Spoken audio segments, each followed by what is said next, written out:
Okay, so it is day 4 in Antarctica, but officially our second day here in Antarctica. That's what it feels like. We are going out on excursions again in the morning and the afternoon today. Now yesterday, as you saw, the weather was overcast. Like I said, it was a little bit crazy. We managed to do a zodiac cruise in the afternoon, but we got completely caught in a snowstorm afterwards and we couldn't go to land either. We were meant to. But it was fine, it was atmospheric, and you know, that's just part of what being in Antarctica is. It's not always these blue sky days, but alhamdulillah, we have woken up this morning to blue skies. And not only is the blue skies, obviously it's amazing to look at, but obviously it's a little bit warmer today, which is nice, but also generally when it's blue skies and the wind isn't going to be as strong, which means that the water is calmer, which means that we can get out and do more activities. So it's not only aesthetically pleasing, the blue skies, but when you come to Antarctica, you realize that this weather you can do more with it. There have been some humpback whales out this morning, out the back, and we are hoping to see quite a lot of wildlife today as well. So vamos, let's do official day 2 in Antarctica. I really do love our room, but what I really love is that we can see out where all of the zodiacs start kind of loading people. As you can see here, the kayaking group are moving over to their kayaks from the zodiac, and the staff here are waiting for us. What are they going to call now? Lawson Group. Lawson Group, we invite you down to the mudroom now to prepare for a beautiful zodiac cruise at Useful Island. Cool. I am next, so I'm going to stop. That's the Lawson Group. Please make your way down to the mudroom now. And other groups, we appreciate your patience. Don't worry, we'll be calling you shortly. So I am in one of the next groups, so I will start getting ready and then go down to the mudroom.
Peninsula, which means I've officially stepped on my 7th continent. Woohoo! Thank you.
Okay, so a little recap on the last 2 days because they have been amazing.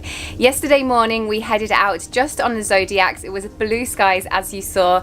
We saw humpback whales and we saw gentoo penguins and the odd chinstrap penguin. I could not have told you the difference between two penguins a couple of days ago, but you do learn so much on these cruises, which I'm really grateful for, or on these expeditions should I call it, instead of really a cruise. And then in the afternoon we did get to go out. The conditions were a lot more cloudy, but it was totally fine, and we did get to stand on land, so I can officially say that I have stood on the Antarctic Peninsula, and therefore to me that was like my 7th continent, which was of course one of the reasons for coming to Antarctica. But I think that when you get here and you get on the ship and you meet the staff and you hear all the stories and then you get out in the waters, you realize that this trip is far more about just hitting 7 continents. And then we also saw a minke whale and more humpback whales and more seals and more penguins on that outing as well. So I am going to finish this vlog here because we are halfway through our trip. It has been an absolutely amazing 2 days.